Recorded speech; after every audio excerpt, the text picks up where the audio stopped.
الحمد للہ رب العالمین والصلاة والسلام علی حبیبہ محمد وآلہ وصحبہ اجمعین۔ اعوذ باللہ من الشیطان الرجیم، بسم اللہ الرحمن الرحیم۔ پرسوں کی ڈاک میں ایک سوال تھا کسی بزرگ کا، اور ساتھ انہوں نے کچھ اردو تفاسیر کے صفحات کی فوٹو کاپیاں بھی لگائی تھیں۔ تیمم اور وضو کے بارے سوال تھا، طہارت اور وضو۔ تو میں نے عرض کیا تھا کہ اگر کوئی بندہ وضو نہیں کر سکتا اور اس نے طہارت کر لی ہے پانی سے، تو وہ قرآن کریم کو چھو سکتا ہے، پڑھ سکتا ہے۔ بے شمار مخلوق ایسی ہے جو بمشکل نماز پڑھتی ہے، اس سے زیادہ ان سے وضو رہ نہیں سکتا، تو ساری مخلوق کو قرآن پڑھنے سے محروم کر دیا جائے۔ انہوں نے بڑے اردو تفسیر کے حوالے دیے۔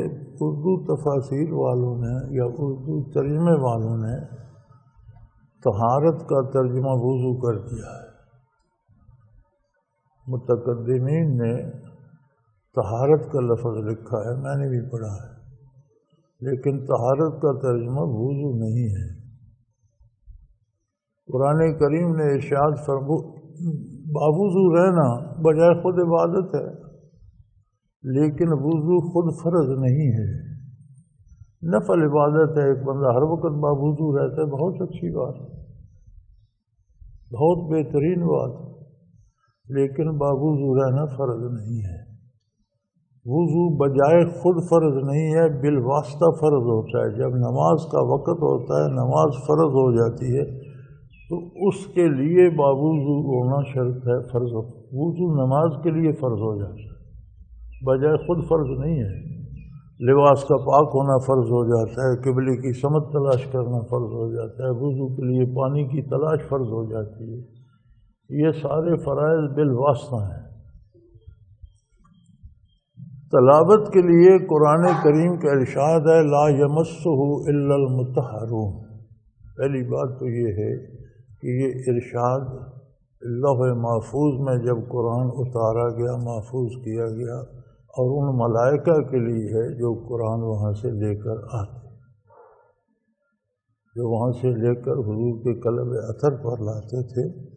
تو کوئی یعنی پہرے دار فرشتہ، کوئی لانے والا فرشتہ، سارے پاک صاف متطہرین میں سے ہوتے تھے، کوئی غیر طہارت والا اسے چھو نہیں سکتا۔ یہ وہم نہ کیا جائے کہ کوئی جن یا شیطان یا کوئی اس طرح کی ناپاک شے اس میں مداخلت کر سکتا۔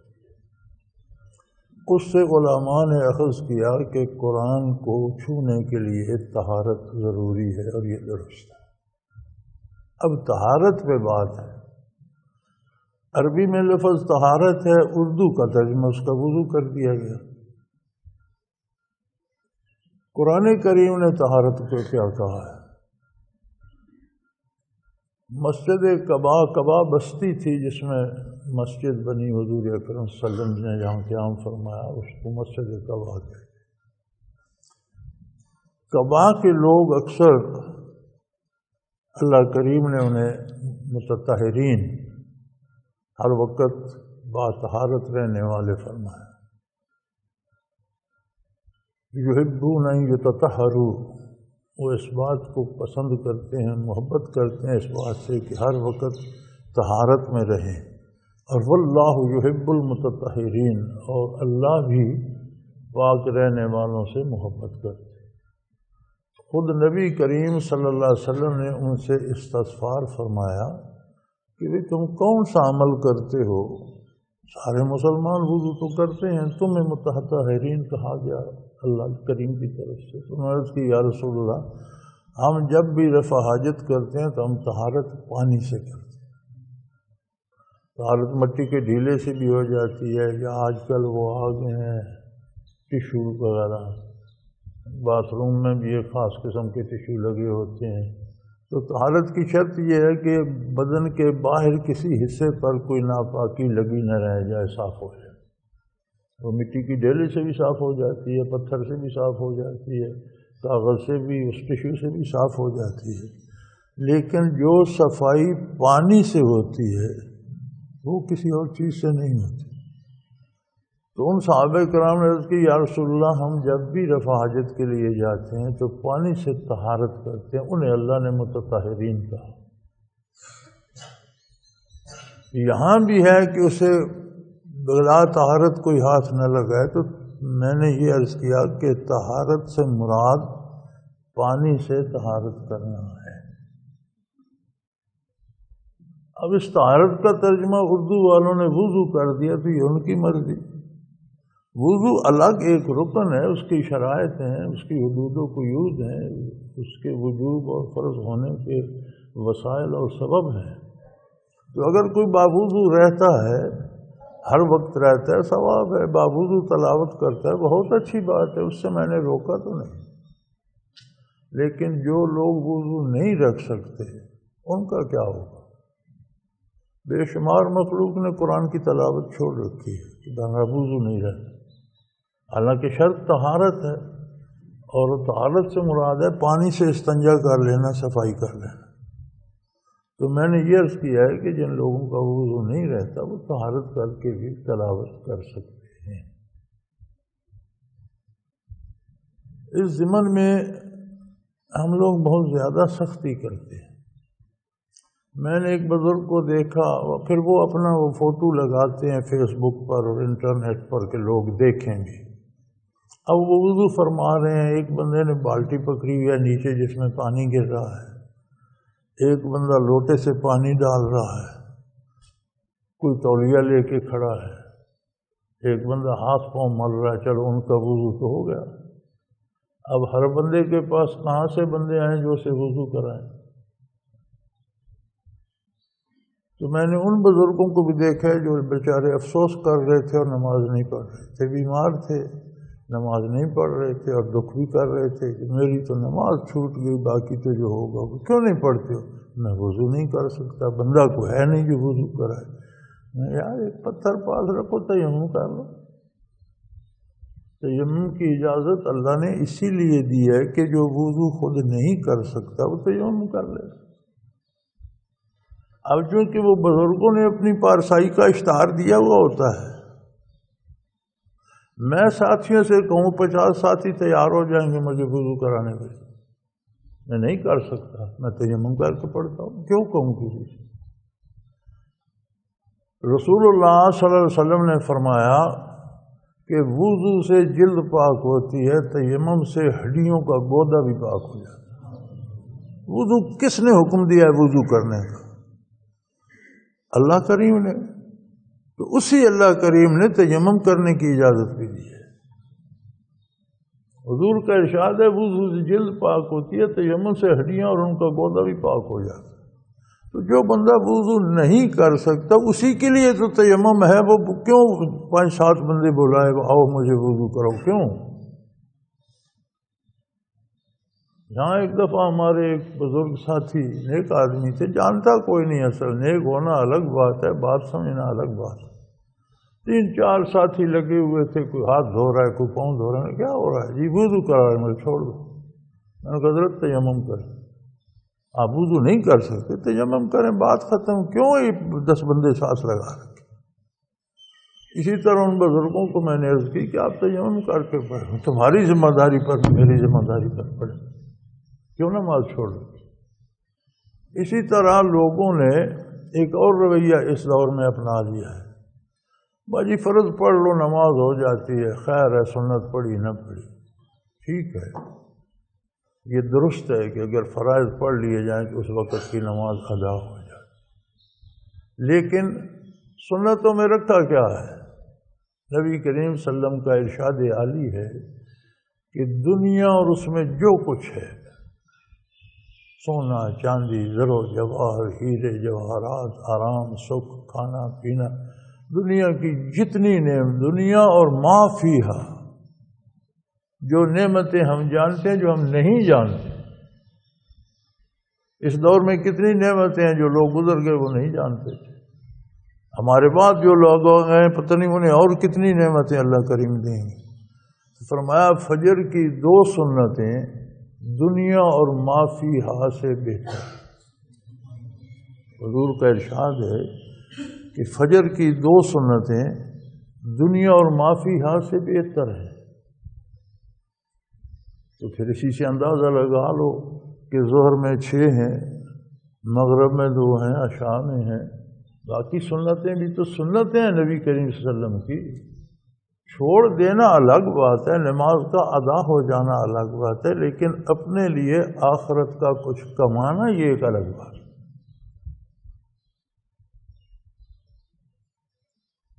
تو دین کو دوسروں کے لیے مشکل نہیں کرنا چاہیے. ایک آدمی کا وضو نہیں ٹھہرتا وہ تیمم کر لے اور پڑھے، اور جو پانی سے طہارت کر لیتا ہے وہ قرآن کریم کو چھو سکتا ہے، پڑھ سکتا ہے. اگر کسی کو بات پسند نہیں تو وہ نہ مانے. ہم کون سا کسی پر مسلط کرتے ہیں؟ یہ وضو کرنے سے کب منع کیا؟ وضو کرنا بجائے خود باوضو رہنا بجائے خود عبادت. نہ بھی قرآن پڑھنا ہو بندہ ایک باوضو رہتا ہے تو اس کا باوضو رہنا باعث ثواب ہے، عبادت ہے، نفلی عبادت ہے، ضرور باوضو رہے. تو لوگ سمجھنے کی کوشش نہیں کرتے، اعتراض کو دوڑتے ہیں. اعتراض غلط چیز ہے، سوال اچھی چیز ہے. سوال ہوتا ہے بات سمجھنے کے لیے، اعتراض ہوتا ہے اگلے کو زج کرنے کے لیے. اعتراض اچھی چیز نہیں ہے، سوال اچھی چیز ہے کہ وضاحت فرما دیں یا جاننا.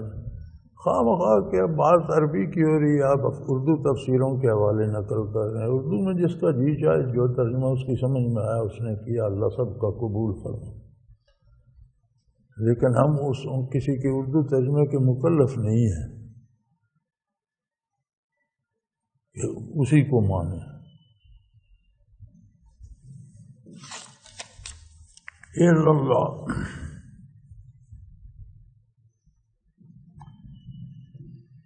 وعن المقداد رضی اللہ تعالی عنہ انہ سمع رسول اللہ صلی اللہ علیہ وسلم یقول لا يبقى على ظهر الارض بیت المضر ولا بر الا ادخله الله کلمۃ الاسلام بعزت عزیز وذل ذلیل اما يعزهم الله فيجعلهم من اهلها او يذلهم فيزيدون لها قلت فيكون الدين كله لله او كما قال رسول الله صلی اللہ علیہ وسلم.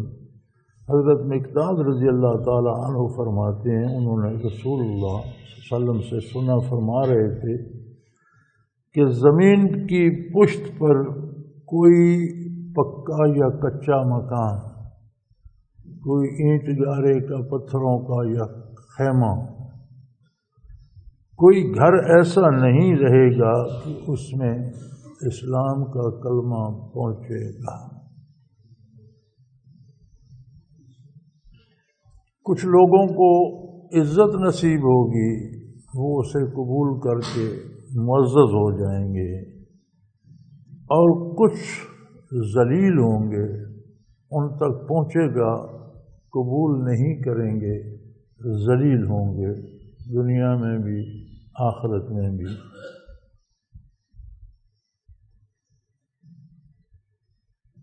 جن کو اللہ عزت دے گا ان کو اس کی اہلیت دے گا. سبحان اللہ.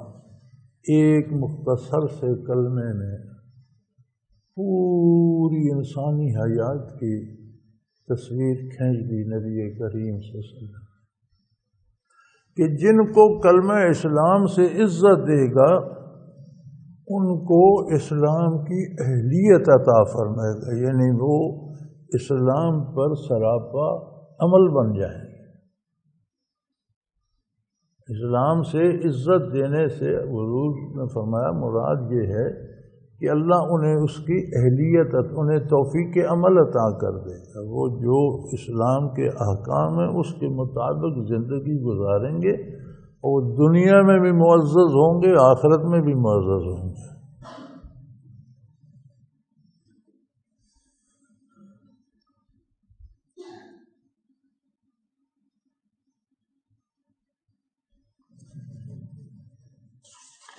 یا پھر انہیں ذلیل کر دے گا کہ وہ دنیا میں بھی ذلیل ہوں اور آخرت میں بھی۔ ذلت کیا ہے؟ اسلام سے روگردانی۔ دنیا میں آخرت کی ساری عزت اللہ کی عطا اور بخشش پر ہے، ساری ذلت گرفتاری پر ہے۔ دنیا کی عزت و ذلت کا مدار دنیا داروں کے نزدیک کیا ہے؟ اچھا لباس، اچھی غذا، لوگوں کے نزدیک پسندیدہ شخص ہو کر رہنا، لوگ اس کی برائی نہ کریں، اسے گالیاں نہ دیں، اس کے ظلم کی شکایت نہ کریں، یہی ہے نا دنیا میں عزت۔ ذلت کیا ہے؟ رتب و یابس، حرام حلال کھائے جانا، کسی ماں بیٹی بہن کی عزت نہ ہونا، لوگوں کا اس سے ہمیشہ شاکی رہنا، یہ بھی ظلم کر دیا وہ بھی ظلم، یہی ذلت ہے۔ آپ دیکھ لیں جنہیں اسلام نصیب ہے انہیں یہ عزت دنیا میں نصیب ہے۔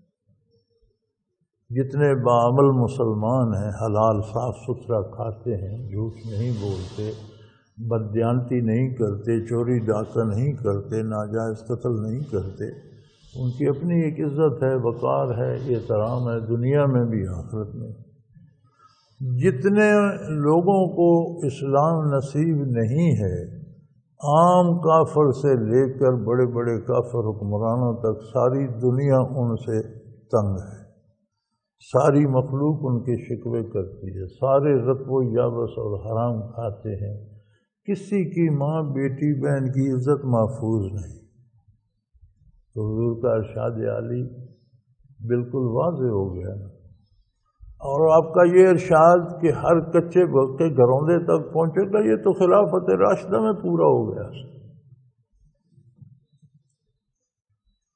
خلافت سیدنا فاروق اعظم رضی اللہ عنہ میں 27 لاکھ مربع میل علاقہ فتح ہوا، 35,000 بہت بڑے بڑے شہر تھے اس میں، اور یہ سارے وہ علاقے تھے جنہوں نے اسلامی ریاست پر حملہ کرنے کی کوشش کی اور جواباً فتح ہوئے، ساری جنگیں دفاعی تھیں، اور اس میں امن قائم ہوا، اللہ کا دین قائم ہوا، عدل قائم ہوا۔ تو اتنے بڑے انقلاب کی خبر کہیں نہ پہنچی ہوگی؟ تو حضور کا پیغام کلمہ اسلام تو ہر کچے پکے گھر میں پہنچ گیا، تو میں اللہ جسے عزت دے گا وہ قبول کر لے گا، دنیا میں بھی معزز ہوگا، آخرت میں بھی معزز ہوگا، اور جسے ذلیل کرے گا اس کلمہ اس تک پہنچے گا، وہ مانے گا نہیں اور ذلیل ہوگا دنیا میں بھی آخرت میں۔ اور کفار کی زندگی آپ دیکھ لیں، دنیا میں بھی ذلیل ہوں گے۔ تو حضرت مقداد فرماتے ہیں کہ میں نے عرض کی یا رسول اللہ، پھر تو سارا دین اللہ کے لیے ہو جائے گا، دین کلہ للہ، صرف اللہ کی بادشاہت ہوگی، دین سارا ہی اللہ کے لیے ہو جائے گا۔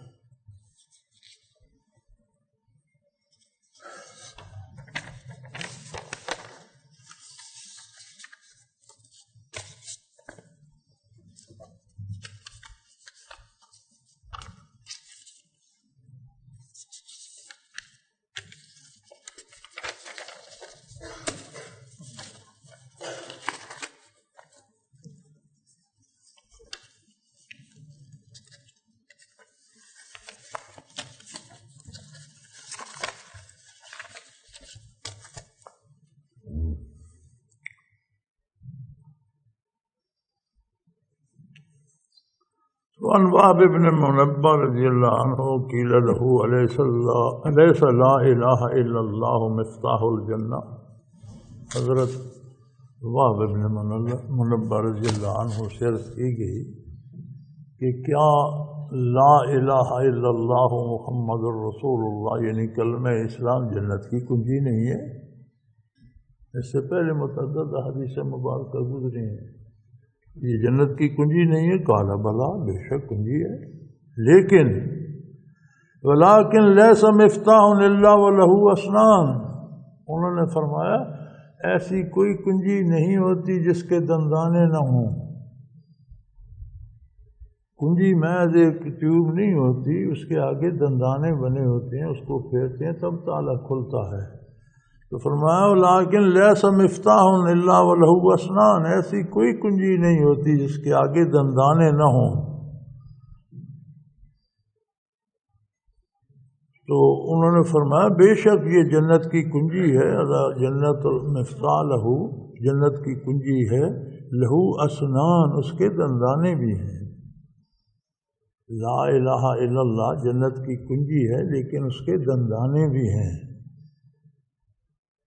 اگر دندانوں والی کنجی تمہارے پاس ہے فتح الگ، تو تمہاری جنت کا دروازہ کھل جائے گا۔ وَإِلَّا لَمْ يَفْتَحْ، اور اگر تمہاری کنجی کے دندانے نہیں ہیں تو پھر مشکل ہے، پھر نہیں کھلے گا۔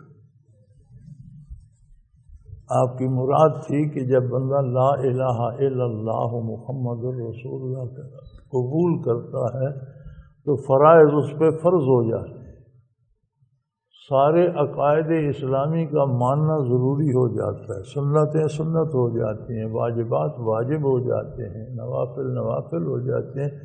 تو پوری زندگی کو اسلام کے مطابق لا الہ الا اللہ کے تقاضے کے مطابق ڈھالنا پڑتا ہے، یہ اس کنجی کے دندانے ہیں۔ اگر تم صرف کلمہ قبول کر کے بیٹھے عمل نہ کیا تو کنجی تو تمہارے پاس ہے، اس کے دندانے اڑ گئے ہیں۔ تو فرمایا کسی کنجی کے دندانے آگے سے اڑا دو، پھر اس سے تالا کھول کے دیکھو، دندانے نہیں ہوں گے تو تالا نہیں کھلے گا۔ تو جتنی پہلے حدیثیں اس باب میں گزریں اس کی وضاحت ہو گئی کہ حضور علی کے ارشادات کو سمجھنے کا صحیح طریقہ یہ ہے کہ آپ نے جو فرمایا صحابہ کرام نے اسے کیسا سمجھا، کیا مفہوم لیا، اس مفہوم پر انہوں نے حضور کے سامنے عمل کیا اور حضور نے قبول فرمایا کہ یہی مراد تھی، یہ اصل دین ہے۔ باقی جو لوگ جتنے فرقے اسلام میں بنتے ہیں ہر کوئی قرآن حدیث اٹھائے پھرتا ہے، عجیب بات نہیں ہے کہ فرقے باطلہ کے پاس بھی قرآن کی اور حدیث کی دلیلیں ہیں، یہ کیسے ہوگی؟ وہ قرآن حدیث کا ترجمہ اپنی مرضی سے کرتے، عربی الفاظ کثیر المعانی ہوتے ہیں، وہ اپنی مرضی کا معنی کر لیتے ہیں۔ تو عرض یہ کیا جائے کہ بھئی وہ معنی بتلاؤ جو حضور نے جب ارشاد فرمایا تو صحابہ نے کیا مراد لیا، کیا سمجھا اور اس پر کیا عمل کیا، وہ معنی مطلوب ہے، پھر کوئی فرقہ نہیں بنتا۔ یہاں انہوں نے وضاحت کر دی کہ بھئی بے شک حضور کا ارشاد ہے کلمہ جنت کی کنجی ہے، لیکن ہر کنجی کے دندانے ہوتے ہیں۔ اگر تمہاری کنجی کے دندانے ثابت ہیں تو جنت کا دروازہ کھل جائے گا، اور دندانے نہیں ہیں تو پھر نہیں کھلے گا، خالی کنجی پھراتے رہو، اس کے آگے دندانے کو نہیں، تالا نہیں کھلے گا۔ دندانے عمر عزیز کے اوامر و نواہی ہیں، کیا کیا کیا نہیں کیا، کیا کرنا چاہیے تھا کیا نہیں کرنا چاہیے تھا۔ تو عمل بالشریعہ اس کنجی کے دندانے ہیں۔ تو جو گزشتہ احادیث مبارکہ اس موضوع کی گزریں ان سب کی یہ خوبصورت وضاحت ہو گئی کہ نبی کریم کے اس ارشاد کا مفہوم صحابہ کرام نے کیا سمجھا اور اسے حضور نے قبول فرمایا کہ یہی مقصد ہے۔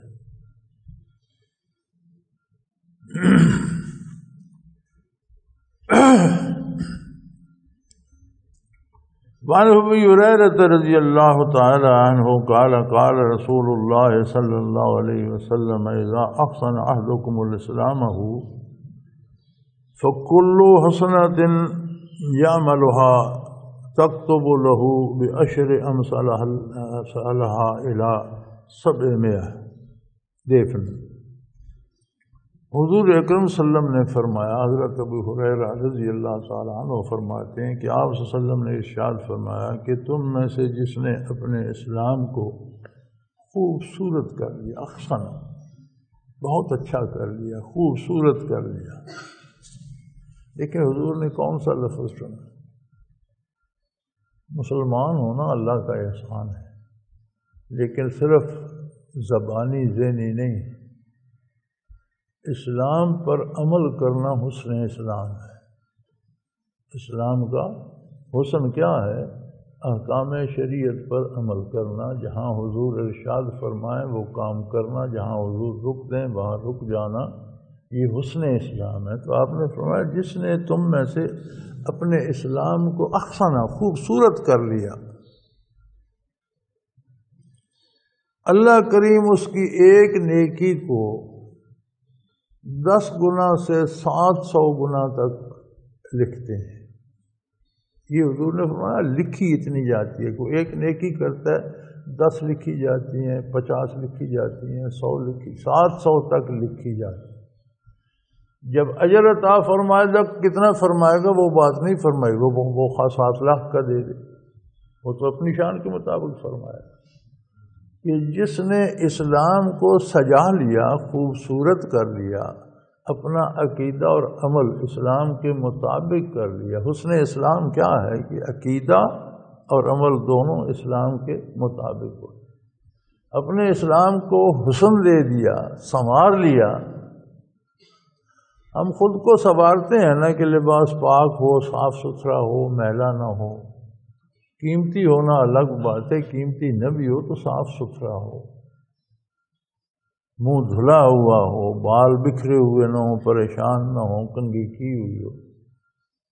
اسی طرح ہر آدمی اپنی حیثیت کے مطابق ارکان شریعت کو پورے خلوص اور پورے سکون سے پورا طرح ادا کرنے کی کوشش کرے تو یہ حسن اسلام ہے۔ جس نے اپنے اسلام کو احسن کر لیا، حسین کر لیا، سجا لیا، وہ ایک نیکی کرتا ہے تو اللہ کریم کم از کم جو لکھتے ہیں وہ 10 ہوتی ہے، ایک کی 10 لکھی جاتی ہیں اور 700 تک لکھی جاتی ہیں۔ اب اس کے جو باطنی کیفیت ہے اس میں کتنا خلوص ہے اس کے حساب سے وہ بڑھتی جاتی ہے۔ ظاہری عمل تو سب کا ایک جیسا ہوتا ہے، اب وہ دل کس کا کتنا ساتھ دے رہا ہے اس حساب سے بڑھتی جاتی ہے۔ وَكُلُّ سَيِّئَةٍ يَعْمَلُهَا، اور اگر وہ کوئی غلطی کر جاتا ہے، اس سے گناہ ہو جاتا ہے، انسان ہے، بتقاضۂ بشریت بھول چوک ہو جاتی ہے، گناہ صادر ہو جاتا ہے، تُكْتَبُ بِمِثْلِهَا حَتَّى لَقِيَ اللَّهَ، تو وہ گناہ جتنا کرتا ہے اتنا ہی لکھا جاتا ہے، اس سے زیادہ نہیں کیا جاتا۔ جو نیکی کرتا ہے وہ 10 سے 700 گنا تک لکھی جاتی ہے، اور جو گناہ کر بیٹھتا ہے وہ اتنا ہی لکھا جاتا ہے جتنا اس نے کیا۔ حتیٰ لقی اللہ، حتیٰ کہ وہ اللہ کے پاس، اللہ کے حضور پہنچ جاتا ہے، دنیا سے چلا جاتا ہے، برزخ میں پہنچ جاتا ہے۔ اب اللہ کریم توفیق دیں تو گناہ کے لیے اللہ نے توبہ بھی رکھی ہے، جو توبہ کر لیتا ہے اس کا گناہ مٹا دیا جاتا ہے جیسے اس نے کیا ہی نہیں۔ اللہ کریم نیکی کی توفیق دیں، گناہ سے بچائیں، بتقاضۂ بشریت صادر ہو جائے تو توبہ کی توفیق عطا فرمائیں۔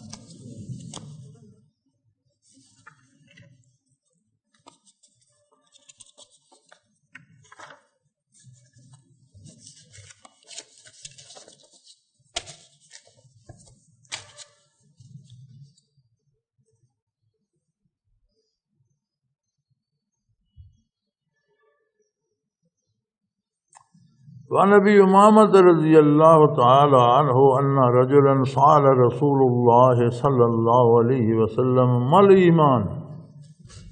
حضرت ابی امامہ رضی اللہ عنہ فرماتے ہیں ایک آدمی نے حضور اکرم صلی اللہ علیہ وسلم سے عرض کی، یا رسول اللہ ایمان کیا ہے؟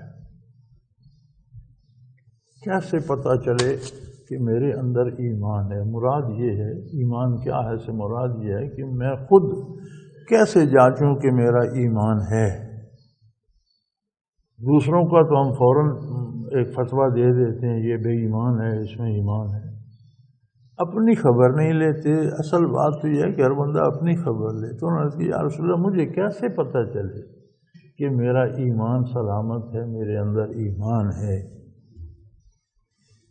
ارشاد فرمایا کالا اذا سرت کا حسنتوں کا وساعت کا سیئتوں کا، فرمایا جب تو کوئی بھلائی کرے، نیکی کرے اور وہ تجھے خوشی دے، اور جب تجھ سے کوئی کوتاہی ہو جائے اور تجھے دکھ ہو تو تیرے اندر ایمان ہے۔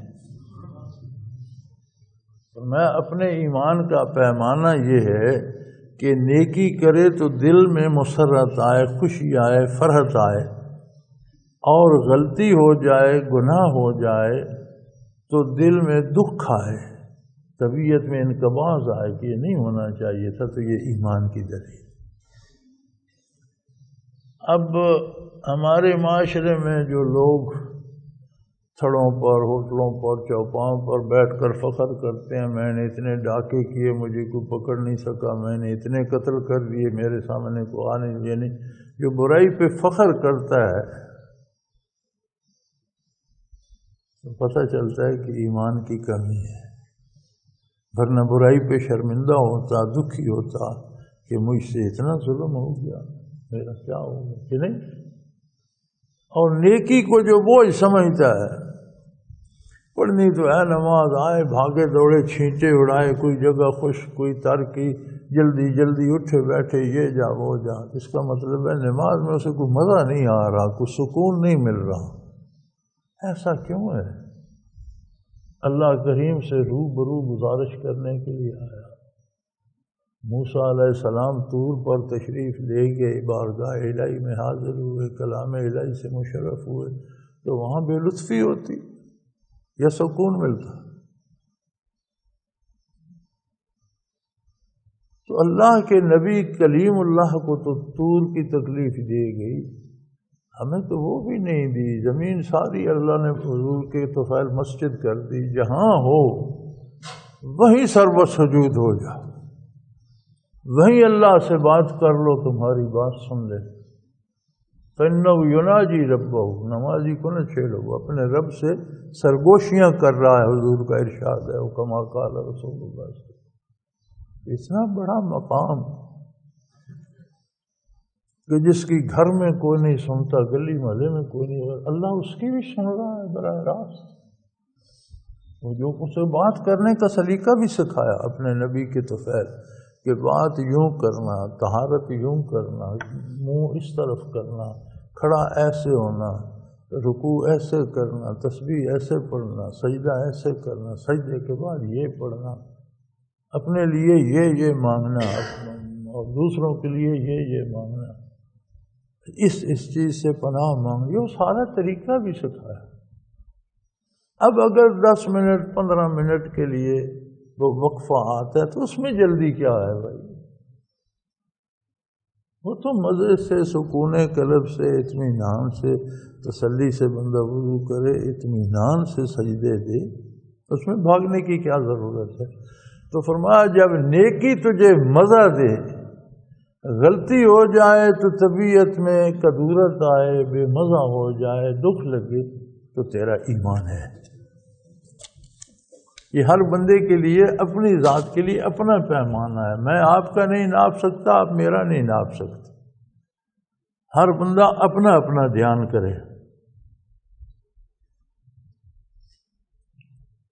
قال یا رسول اللہ فما الاسم، انہوں نے پھر عرض کی کہ اے اللہ کے حبیب، اے اللہ کے رسول، گناہ کیا ہے؟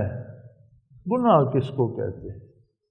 یہ جو ایک تصور ہے گناہ چھوڑ دو، تو گناہ کی ڈیفینیشن کیا؟ گناہ کہتے کس بات کو؟ فرمایا قال اذا حاک فی نفسک شیء فدع، کتنے سبحان اللہ۔ اب نبی کریم صلی اللہ علیہ وسلم سے بڑھ کر کس کی بات خوبصورت ہوگی؟ اللہ کے بعد آپ کی بات سب سے خوبصورت۔ فرمایا جو چیز تجھے بوجھ لگے، بری لگے، پسند نہ آئے، چھوڑ دے، وہ گناہ ہے۔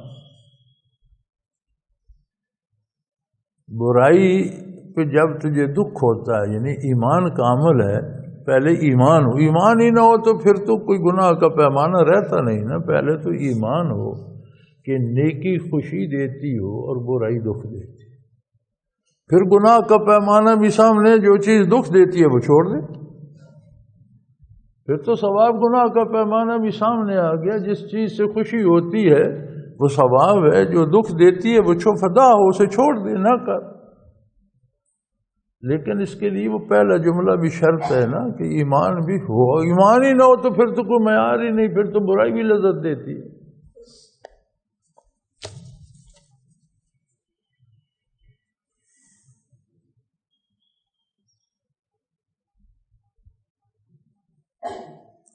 وعن عمر بن منبہ ابن ابسط قال آتيت رسول الله صلی اللہ علیہ وسلم وقلت یا رسول اللہ من معك على هذا الامر۔ حضرت عمر بن ابسہ فرماتے ہیں میں حضور اکرم صلی اللہ علیہ وسلم کی خدمت عالی میں حاضر ہوا، میں نے عرض کی یا رسول اللہ یہ بہت عظیم کام ہے، آپ ایک دنیا کو چیلنج کر رہے ہیں، بے شمار مذاہب ہیں دنیا میں اور ان کے پاس اقتدار و اختیار بھی ہے، ملک اور حکومتیں اور سلطنتیں اور طاقتیں اور فوج بھی ہے، اور آپ سب کو چیلنج کر رہے ہیں، روئے زمین کے ہر فرقے کو آپ نے چیلنج کر دیا، تو اس کام میں آپ کے ساتھ کون ہے؟ کیا طاقت ہے آپ کے پاس؟ کون سا لشکر ہے آپ کے پاس؟ کس طرح اس دنیا کا مقابلہ فرمائیں گے؟ قال حر و عبد، آپ نے فرمایا میرا لشکر ایک آزاد بندہ اور ایک غلام ہے۔ سادہ سی بات، اس دور میں مردوں میں حضرت ابو بکر صدیق آزاد مردوں میں، اور غلاموں میں حضرت بلال رضی اللہ تعالی عنہ، تو آپ نے فرمایا میرا یہی لشکر کافی۔ کیا عجیب بات، روئے زمین کے کفر کا مقابلہ کرنے کے لیے حضور فرماتے ہیں میرا بڑا لشکر ہے، بڑی فوج ہے میرے پاس، ایک آزاد ہے ایک غلام۔ اب آپ کے خدام کی عظمت کا کوئی اندازہ لگائے کہ وہ لوگ کیا تھے۔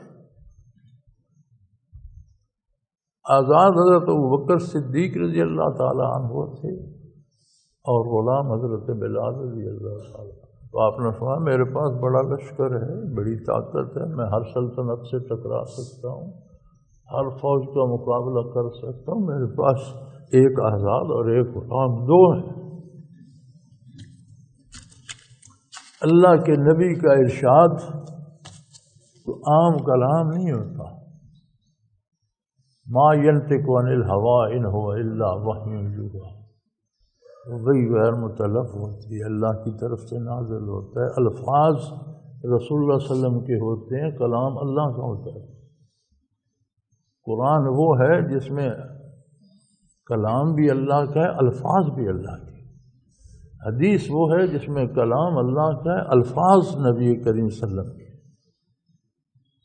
تو ان دو بندوں پر حضور کو اتنا ناز ہے کہ کہتے ہیں کیا ہوا روئے زمین پر کفر ہے، تو میرے ساتھ بڑا لشکر ہے، ایک آزاد اور ایک غلام۔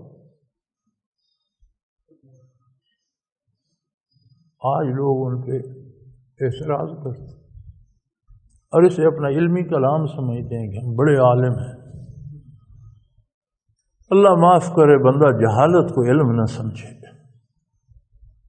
صحابہ کرام پہ اعتراض دنیا کے سب سے بڑی جہالت ہے، اس کو علم سمجھنا خود جہالت ہے۔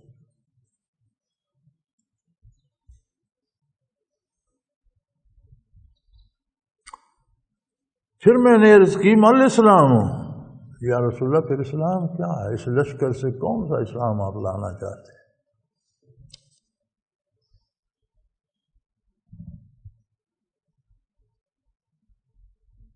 قال، فرمایا رسول اللہ صلی اللہ علیہ وسلم نے، طیب الکلام واطعام الطعام۔ سبحان اللہ، دو لفظوں میں زندگی کی کہانی ارشاد فرمایا۔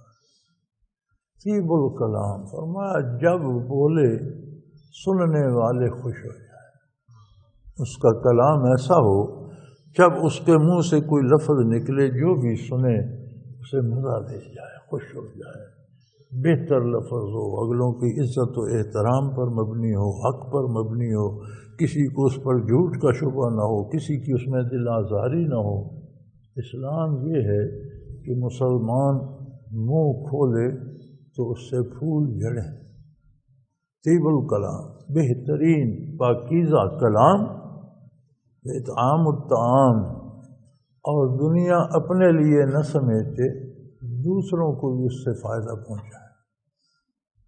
اطعام الطعام، لوگوں کو کھانا کھلائے، یعنی دنیا ساری کما کما کر جمع نہ کرتا رہے، اگر مل جائے تو اس پر سانپ بن کر نہ بیٹھ جائے، بانٹ کر کھائے، غریب غرباء میں، دوستوں ساتھیوں میں دنیا کی نعمتیں بانٹنے والا ہو۔ جس میں یہ دو چیزیں ہوں گی اس میں اسلام مکمل ہوگا۔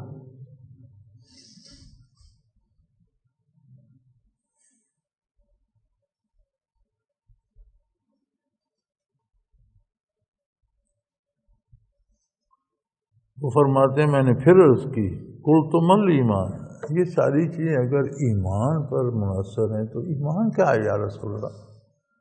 پھر ایمان کی وضاحت فرما دیجیے، اس کی ڈیفینیشن کیا ہوگی، وہ کیسے متعین ہوگا؟ قال الصبر، پہلی بات یہ ہے ایمان کا تقاضا صبر ہے۔ صبر کیا ہے؟ اللہ کی نافرمانی سے رک جانا۔ صبر عربی میں کہتے ہیں تیز دوڑتے ہوئے گھوڑے کی باگھ کھینچ کر ایک دم روک لیا جائے تو اس کے لیے لفظ صبر استعمال ہوتا ہے۔ نفس کو برائی سے روک لینا، اللہ کی نافرمانی سے روک لینا صبر کہلاتا ہے۔ ہمارے ہاں اس کا معنی غلط و عام ہو گیا کہ کسی کا نقصان ہو جائے وہ رو دے نہیں تو یہ صبر ہے، نہیں۔ صبر ہے گناہ سے رک جانا۔ تو آپ صلی اللہ علیہ وسلم نے فرمایا ایمان کی تشریح الصبر ہے۔ پہلی بات یہ ہے کہ اللہ کی نافرمانی سے رک جائے۔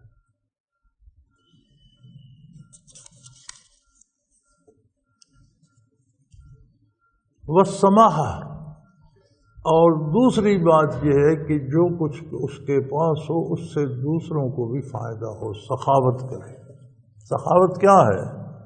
جو نعمت اللہ نے آپ کو دی ہے اس سے دوسرے بھی مستفید ہوں۔ اگر آپ کے پاس دولت ہے تو صرف آپ کے لیے نہ ہو، غریب غرباء دوسرے ساتھی بھی مستفید ہوں۔ اگر آپ کے پاس علم ہے تو اسے آپ لپیٹ کرنے بیٹھے رہیں، اسے مسلمانوں میں عام کریں، دوسرے بھی اس سے فائدہ۔ آپ کے پاس طاقت ہے تو صرف اپنا تحفظ نہ کریں، دوسرے مسلمانوں کی حفاظت کے بھی کام۔ کوئی نعمت جو آپ کے پاس ہے اس میں سخاوت ہو، دوسروں کے لیے ہو، دوسروں کے بھی کام آئے، یہ ایمان ہے۔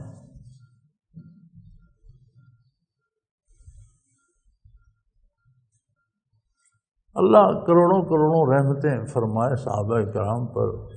اتنے سوال کرتے تھے، دنیا میں کسی نے ادب کیا ہے اگر تو وہ صحابہ نے رسول اللہ سے۔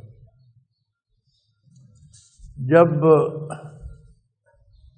حدیبیہ کے حضور پہنچے اور اہل مکہ نے روکا، عمرے کے لیے حضور جب تشریف لے گئے اور اہل مکہ نے حدیبیہ میں روکا اور جنگ کا سماں بن گیا، تو اہل مکہ کا خیال یہ تھا کہ ان کے ساتھ 1300-1400 بندے ہیں، مختلف قبائل کے ہیں، مختلف ماؤں کے بیٹے ہیں، ہمارے پاس جو لوگ ہیں سارا پورا قبیلہ ہے، یہ مختلف ماؤں کے لوگ ہیں، جب جنگ ہوگی تو ایک دوسرے کو چھوڑ کر بھاگ جائیں گے، نہ کسی کا اس میں کوئی بھائی زخمی ہو رہا ہے، نہ چچا نہ ماموں، نہ قبیلہ نہ رشتہ، تو الگ الگ ماؤں کے بیٹے ہیں، جنگ ہوگی تو بھاگ جائیں گے۔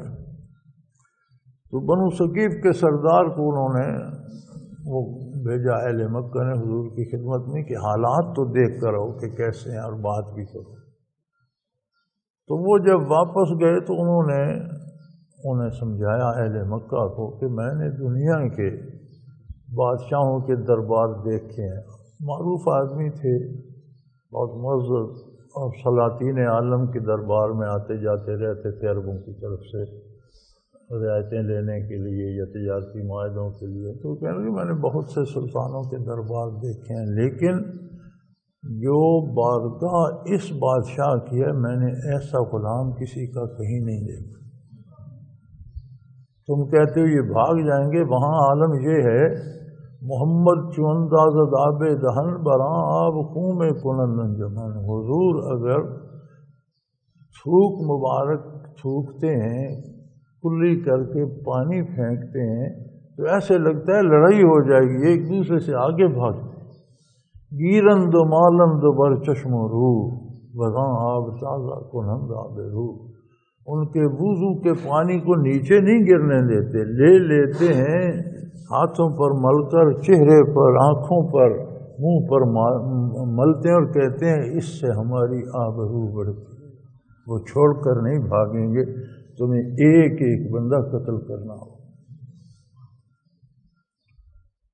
تب یہ صلح حدیبیہ کی طرف اہل مکہ کا رجوع ہوا۔ اس نے کہا یہ عجیب لوگ ہیں، میں نے دنیا کے سلاطین کے دربار دیکھے، ایسے جانثار کہیں نہیں مل سکتے۔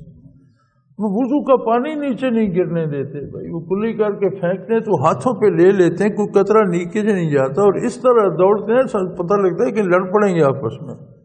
اور جو جس کے ہاتھ پہ قطرہ گرتا ہے گیرند مالند بر چشم و روح، آنکھوں پر اور چہرے پر ملتے ہیں، وزاں آب تازہ کنند آب روح، اور سمجھتے ہیں کہ اس پانی سے ہماری عزت کو چار چاند لگ گئے، تو وہ چھوڑ کر بھاگ جائیں۔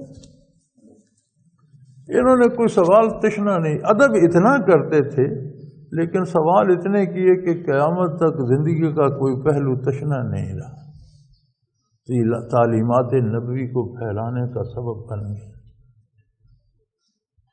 جو پھر عرض کی میں نے، کہتے ہیں ای الاسلام افضل، میں نے پھر عرض کی یا رسول اللہ بہترین اسلام کیا ہے، افضل اسلام کیا ہے، خوبصورت اور بہترین سب سے اچھا اسلام کیا ہے؟ قال، فرمایا آپ صلی اللہ علیہ وسلم نے، من سلم المسلمون من لسانہ و یدہ، بہترین اسلام یہ ہے کہ دوسرے مسلمان اس کی زبان اور اس کے ہاتھ سے محفوظ رہے، کسی کو بھلا برا نہ کہے، کسی پر تہمت نہ لگائے، کسی کی غیبت نہ کرے، زبانی نقصان کسی نہ کرے، ہاتھ سے کسی کا نقصان نہ کرے، دوسرے مسلمان اس کی ایذا سے محفوظ رہیں۔ تو یہ اسلام ہے۔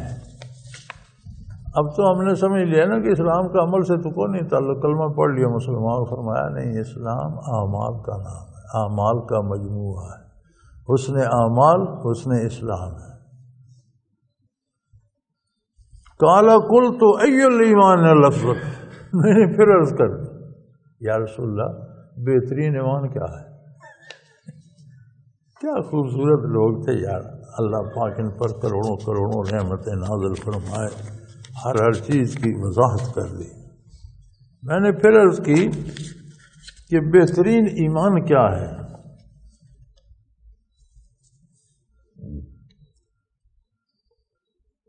فرمایا قال خلق حسن، آپ نے فرمایا بہترین اخلاق ایمان کی دلیل، خلق حسن، بہترین خوبصورت اخلاق، چھوٹوں سے پیار، بڑوں کی عزت، اپنے والوں برابر والوں سے احترام، بات کرے تو سچ بولے، جھوٹ نہ بولے، غیبت نہ کرے، کسی پر بہتان نہ لگائے، کسی کا مال نہ کھائے،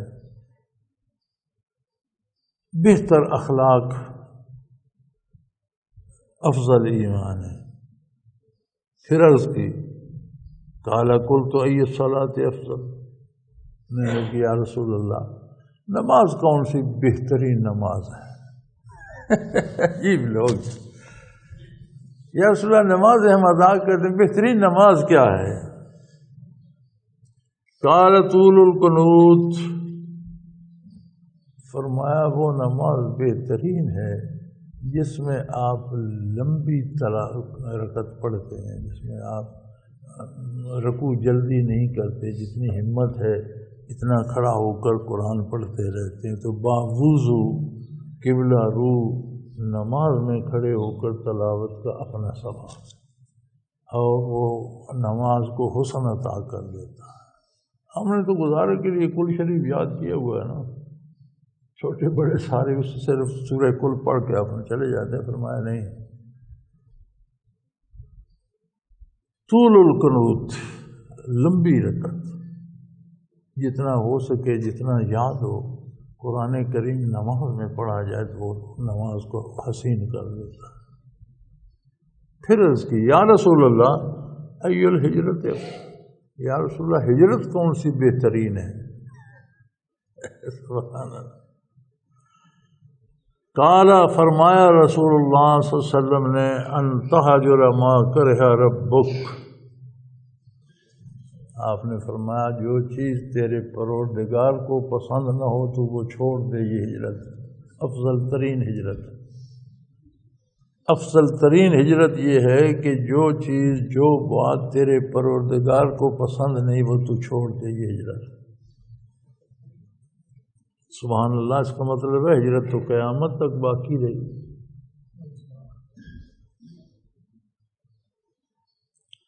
فقلت ای الجہاد افضل، تو میں نے پھر عرض کی یا رسول اللہ افضل جہاد کون سا ہے؟ قال من اکر جوادہ وأحرق ذمہ، فرمایا جس کا مال اور جان دونوں اللہ کی راہ میں لگ جائیں، یعنی اس کی سواری کی بھی، گھوڑا بھی قتل ہو جائے، خود بھی شہید ہو جائے۔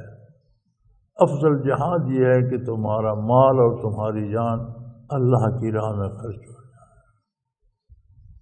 میدان جہاد میں ہوں افضل ترین بات ہے، لیکن عام زندگی میں بھی تمہارا مال اپنی شہرت پہ خرچ ہوتا ہے، اپنی لذات دنیا پہ خرچ ہوتا ہے، یہ اللہ کی راہ میں خرچ ہو تو جہاد ہے۔ یہی مال اپنی شہرت کی بجائے اللہ کی راہ میں اللہ کی رضا کے لیے خرچ ہو تو جہاد بن جائے۔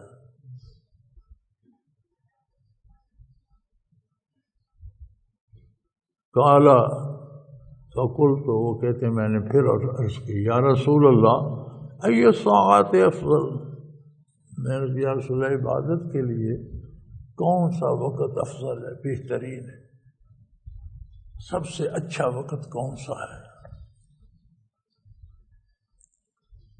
قال جوف اللیل الآخر، آپ صلی اللہ علیہ وسلم نے فرمایا آدھی رات کے بعد کا رات کا وقت جو ہے نا یہ عبادت کے لیے بہترین ہوتا ہے۔ او کما قال رسول اللہ صلی اللہ علیہ وسلم، کہ آدھی رات کے بعد کی جو ساعات ہیں عبادت کے لیے وہ بہترین ساعات ہیں، جس میں اللہ کے بندے اٹھ کر تہجد ادا کرتے ہیں، ذکر کرتے ہیں اللہ کا، اللہ کو یاد کرتے ہیں۔ فرمایا عبادت کے لیے یہ بہترین وقت ہے۔ وآخر دعوانا ان الحمد للہ رب العالمین، الحمد للہ رب العالمین، والصلاة والسلام علی اللہم ربنا تقبل منا انک انت السمیع العلیم وتب علینا انک انت التواب الرحیم۔